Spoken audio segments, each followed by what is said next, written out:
Bien-aimés frères et sœurs de l'église de la zone 1, c'est avec joie que nous allons ensemble méditer la parole de Dieu.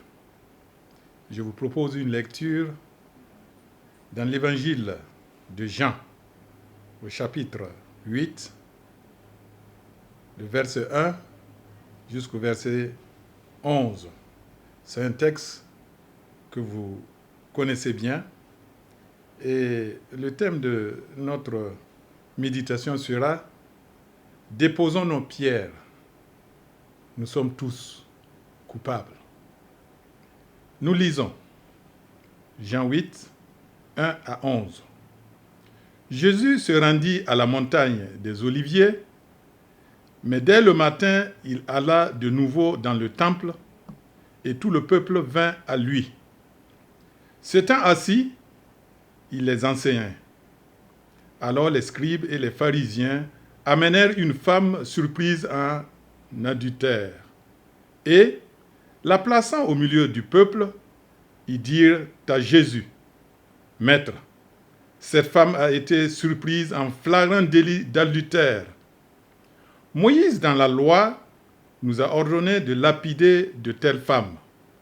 Toi donc, que dis-tu » Il disait cela pour l'éprouver, afin de pouvoir l'accuser. Mais Jésus, s'étant baissé, écrivait avec le doigt sur la terre. Comme il continuait à l'interroger, il se releva et leur dit, « Que celui de vous qui est sans péché jette le premier la pierre contre elle. » Et s'étant de nouveau baissé, il écrivait sur la terre.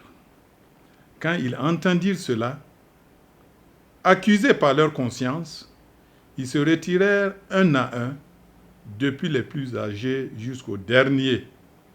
Et Jésus resta seul avec la femme qui était là au milieu. Alors, s'étant relevé, et ne voyant plus que la femme, Jésus lui dit, « Femme, où sont ceux qui t'accusaient? Personne ne t'a-t-il condamné ?» Elle répondit, « Non, Seigneur. » Et Jésus lui dit, « Je ne te condamne pas non plus. Va et ne pêche plus. » Un éminent homme disait, « Le succès est orphelin, l'échec a un père. » Nous vivons dans un monde où il y a plus d'échecs que de succès. Et partant, il y a beaucoup de pères. On constate l'échec dans l'éducation, la gestion de la cité, même dans la conduite des fidèles. Si on pouvait prendre le monde comme un véhicule, nous dirons que les voyants sur le tableau de bord sont rouges. On a désigné certains comme étant les auteurs de ce que nous vivons, et comme tels, ils doivent être sanctionnés à la hauteur de leur forfait. Il faut les lapider. Mais que chacun entre en soi-même et il verra qu'il est coupable de la situation que nous vivons. Alors, déposons nos pierres. Nous sommes tous coupables. Mais pourquoi chacun de nous, nous devons déposer nos pierres? Où les déposer? Et comment les déposer? Le texte que nous venons de lire, texte bien connu, comme je l'ai dit, est très instructif. Une femme prise en flagrant délit d'adultère. En leur temps, elle devait être lapidée à mort. Dans Lévitique 20:10, on nous a dit effectivement que si un homme commet un adultère avec une femme mariée, s'il commet un adultère avec la femme de son prochain, l'homme et la femme adultères seront punis de mort. Cela a été répété dans Deutéronome 22, 22 à 24. Et on nous dit que les scribes, les pharisiens, ont saisi cette dame, l'ont traînée devant le Seigneur Jésus, la plaçant au milieu du peuple. Ils posent cette question au Seigneur. Maître, cette femme a été surprise en flagrant délit d'adultère. Moïse, dans la loi, avait ordonné que de telles femmes soient lapidées. Mais toi, qui enseignes, que dis-tu? C'était bien sûr pour éprouver le Seigneur Jésus, afin de pouvoir l'accuser. On a dit que le Seigneur Jésus s'étant baissé, écrivait avec le doigt sur le sol, et les interrogations pleuvaient. Mais qu'est-ce que toi tu dis? Dis quelque chose. Que devons-nous faire à cette femme? Pour Moïse, c'était clair, mais toi, que dis-tu? La Bible nous dit au verset 7 que comme il continuait à l'interroger, Jésus se releva et leur dit: que celui de vous qui est sans péché jette le premier la pierre contre cette femme. Et Jean, dans son récit, nous dit que quand ils ont entendu cela, accusés par leur conscience, parce que qui n'avait jamais commis de péché, leur conscience les a ramenés, les péchés que chacun avait eu à commettre. Ils ont commencé à se retirer un à un, depuis le plus âgé jusqu'au dernier. Et on nous dit que Jésus est resté seul avec la femme. Il demande à la femme: où sont ceux qui t'accusaient?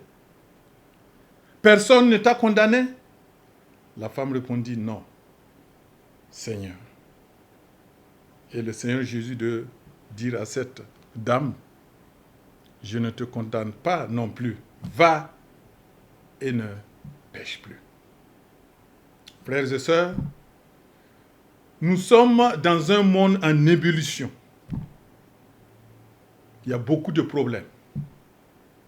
Et chacun cherche à accuser l'autre. Comme ce fut pour cette femme. Mais nous devons rentrer en nous-mêmes et voir que nous sommes tous coupables. Posons nos pierres, jetons nos pierres. Pourquoi cela? Parce que notre conscience nous condamne. Si nous prenons terre à terre un exemple, on parle de nos jours, surtout dans notre pays, de l'incivisme. Est-ce que je ne suis pas coupable? Est-ce que tu n'es pas coupable en tant que parent? Est-ce que je n'ai pas failli à quelque part dans l'éducation de mon enfant? Certains pensent, et beaucoup racontent que, bon, voilà, un enfant qui semble être un peu turbulent, et on dit: ah, quand tu vas aller à l'école, là, ah, ça, le maître va tirer tes oreilles, tu vas te ranger. Peine perdue. L'école ne fait qu'accompagner ce qui a été déjà fait à la maison. Qu'est-ce que tu as fait? Qu'est-ce que nous avons fait? Avons-nous éduqué nos enfants? Avons-nous été des exemples pour nos enfants? Et que dire des employés et des employeurs? L'employé envers la nation, envers les gens. Est-ce que nous remplissons vraiment notre tâche? Je me souviens d'un exemple. Il y a des coopérants américains qui venaient, on les appelait les corps de la paix. Et on raconte qu'une d'elles, qui s'était engagée dans le domaine de l'éducation, à la fin du mois, elle devait avoir un écrit de son supérieur hiérarchique, en l'occurrence le directeur du collège, attestant les heures qu'elle a eues à vraiment pratiquer, à vraiment enseigner, pour qu'elles viennent à leur siège pour prendre son dû. à la fin d'un mois, le directeur a bien écrit que ces heures, toutes ces heures elle a bien accompli, c'est des heures pleines, elle doit avoir toutes les heures payées. Mais curieusement, on nous dit que cette bonne dame a dit au directeur, non, j'ai fait moins d'une heure. Mais le directeur dit, mais comment cela? Elle dit, tel jour, j'ai fait 15 minutes de retard. L'autre jour, j'ai fait 20 minutes de retard. L'autre jour, j'ai fait 10 minutes. Quand elle a fait la sommation des minutes, c'était 1 heure. Et elle dit, si vous pouvez enlever 1 heure, parce que je n'ai pas travaillé, si je prends cela, ce n'est pas normal. Nous, en tant que travailleurs, si nous rentrons en nous-mêmes, combien d'heures de retard nous avons fait? Combien d'autorisations d'absence nous avons demandé, qui n'étaient même pas, excusez-moi, très nécessaires. Mais à la fin du mois, je ne pense pas qu'on va aller dire, enlevez-moi 1 jour, 2 jours, je n'ai pas travaillé. Et les employeurs, est-ce que nous n'oublions pas nos employés? Est-ce que nous les traitons comme il se doit? Et que dire de ceux qui exercent dans le commerce? Ne faussons pas nos balances. Alors que Proverbe 11:1 nous dit, la balance fausse est en horreur à l'Éternel, mais le poids juste lui est agréable. Ne faussons pas nos balances. Et nous, les religieux, dans nos assemblées, est-ce que nous sommes vraiment des chrétiens? Est-ce que nous sommes sincères? Responsables comme fidèles? Est-ce que pour certains, venir à l'église, c'est vraiment venir rencontrer Dieu? Ce n'est pas venir pour autre chose. Peut-être pour se montrer. Peut-être pour perdre son temps. Peut-être pour avoir juste des frères et des sœurs avec qui on échange.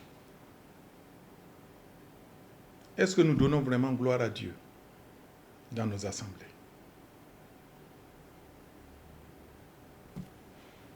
Les derniers jours seront difficiles. C'est ce que Paul disait à son fils Timothée dans 2 Timothée 3, 1-5. Ce qui dépeint comme, en tout cas, image, n'est pas si encourageant. Il dit que les hommes, les derniers jours seront égoïstes, amis de l'argent, fanfarons, hautains, blasphémateurs, rebelles à leurs parents, ingrats, irréligieux, insensibles, déloyaux, calomniateurs, intempérants, cruels, ennemis des gens de bien, seront des traîtres emportés, enflés d'orgueil, aimant le plaisir plus que Dieu. Et il dit, ayant l'apparence de la piété, mais reniant ce qui en fait la force. Frères et sœurs, vous qui nous écoutez, essayez de voir ce qu'on a cité comme qualificatif des gens, des hommes, des derniers jours dont nous vivons. Est-ce que notre conscience ne nous interpelle pas? Nous devons déposer nos pierres, car nous sommes tous responsables, tous coupables. Mais où déposer nos pierres? Au pied de la croix de Jésus. Jésus lui-même a dit, dans Matthieu 11, 28, « Venez à moi, vous tous qui êtes fatigués et chargés, et je vous donnerai du repos. » Le monde est fatigué. Le monde est chargé. Et il n'y a pas de repos. Autre lieu qu'au pied de la croix de Jésus. Le monde est en manque de paix, de tranquillité. C'est Jésus, le prince de la paix. Parce qu'à sa naissance, On dit que les anges se sont joints au ciel et ils ont dit gloire à Dieu dans les lieux très hauts et paix sur la terre parmi les hommes qu'il agrée. Jésus est venu pour donner la paix. Parce qu'il est le prince de la paix. Quand nous essayons de voir un peu l'histoire, combien de réunions, de pactes de paix on a signé, on signe 1 an, 2 ans après, quelques années après, il n'y a pas de paix. Et on se rassemble encore. On recommence. L'éternel recommencement. C'est seulement au pied de la croix de Jésus que nous devons déposer nos pierres. Nos pierres qui sont peut-être notre langage hargneux, notre haine. Nos pierres qui peuvent être le désir de faire mal à l'autre. Frères et sœurs, déposons-les au pied de la croix. Et comment? En fuyant le mensonge. Vous savez, le mensonge fait beaucoup mal et détruit. Et c'est normal. Parce que quand vous mentez, vous êtes en train de mettre en selle le diable. Parce qu'on dit qu'il est le menteur et le père du mensonge. C'est ce que Jésus dit dans Jean 8, 44. Combien de gens mentent? On ment à notre femme, on ment à notre mari, on ment à nos enfants. Les enfants mentent à leurs parents. On ment au pasteur. Et des fois, ceux qui sont en autorité mentent à ceux qui le gouvernent. On ne dit pas la vérité. Et on veut accuser les gens. Non. Fuyez d'abord le mensonge. Et soyez humbles dans tout ce que vous faites. Déposer nos pierres signifie que nous devons être humbles. Le manque d'humilité entraîne des querelles. Le moi. Le moi, c'est moi. Et vous savez, le Seigneur Jésus nous a donné l'exemple parfait de l'humilité. Paul nous dit dans Philippiens 2 qu'il n'a pas considéré le fait qu'il est égal à Dieu, recevant ce qu'il y a comme louange, comme adoration. Non, il s'est humilié. Venir sur terre. Aller même jusqu'à accepter mourir, cette mort de la croix, pour nous sauver.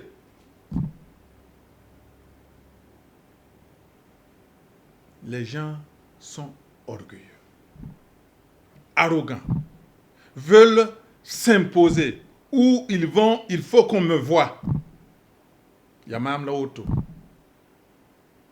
Non. Frères et sœurs, soyons humbles. Troisièmement, il faut être prêt à pardonner. Être prêt à pardonner. Celui qui est son frère est un meurtrier. C'est ce que Jean nous dit dans 1 Jean 3, 15. Quiconque est son frère est un meurtrier. Et vous savez qu'aucun meurtrier n'a la vie éternelle. Non. Il faut pardonner. Et c'est ça le grand problème de nos jours. On retient toujours, il m'a fait du mal. Je ne peux pas pardonner. Elle m'a fait ceci. Il m'a fait ceci. Amenant les gens à se comporter de manière pas honorable à Christ. Il faut le pardon. Dans nos familles, dans nos églises, au niveau de la nation, il faut le pardon. Oui, le monde est en ébullition. Et rien ne va. Il y a des maladies. Il y a l'insécurité. Il y a les crises économiques. Et on essaie de trouver un bouc émissaire. Mais ne jetons pas la pierre à quelqu'un. Nous sommes tous responsables.